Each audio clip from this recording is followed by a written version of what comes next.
For over a decade, acquiring high-intent e-commerce traffic meant one thing: bidding on keywords. You paid the fee, and you got the buyers. That logic is breaking down. Buying your way to the top of a results page is no longer the absolute standard. A different kind of shopper has quietly started showing up. They are arriving directly from AI assistants like ChatGPT and Perplexity, and they convert at rates that outperform every other channel. When someone types a query into a standard search bar, they are usually comparing options. They still have decisions to make. When a user clicks through an AI product recommendation, the research phase is already over. The visitor arrives ready to buy. If your entire budget is tied up in traditional search rankings, you're fighting over undecided shoppers, while completely ignoring the channel that delivers buyers who have already made up their minds. To see the scale of this shift, look at the April 2026 findings from Adobe Digital Insights. They analyzed 1 trillion U.S. retail visits. This tracks AI conversion rates. In January 2025, AI visitors were your least likely buyers, converting 49% worse. But look at the trajectory. The gap closed, reaching parity by November. By March 2026, the data completely reversed. AI traffic converts 42% better. Volume follows the exact same arc. In Q1 2026 alone, AI referral traffic to retail sites grew 393%. AI shopping has moved from an experiment to a daily habit. It is now the highest converting channel in retail, and importantly, these shoppers are 68% less likely to return what they buy. But there is an operational problem. Right now, roughly 34% of retail product pages are completely invisible to these AI models. Being unoptimized for AI means your website relies on vague marketing descriptions, thin metadata, and zero structural context. Search engines deploy crawlers to index your links based on keywords and site authority. AI models, on the other hand, read and process text to extract definitive answers to complex questions.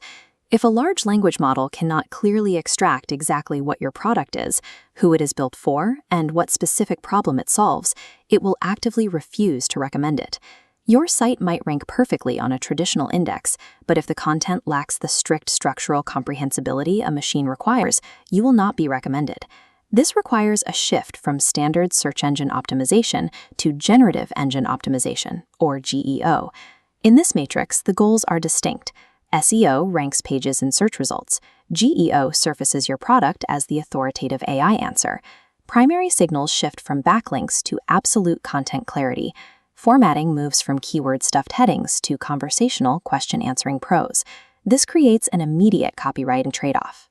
You have to sacrifice punchy, ambiguous marketing language for highly literal, highly functional product descriptions. SEO proves your website's authority to an algorithm.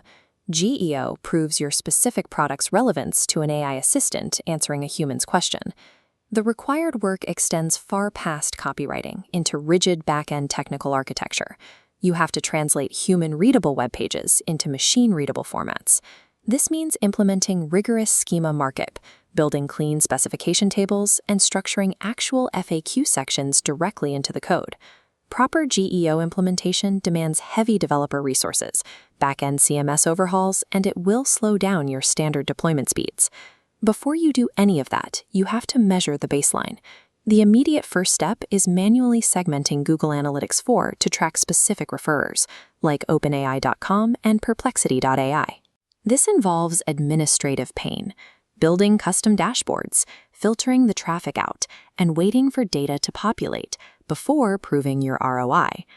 Realizing that 37% increase in revenue per visit requires accepting the operational pain of restructuring your site's data. How do you allocate budget? This chart maps implementation effort against AI visibility impact. Low-hanging fruit is here: GA4 segmentation and rewriting top product descriptions. Long-term enterprise requirements fall here: overhauling site-wide schema and creating logical category hierarchies. The long-term payoff is a compound advantage.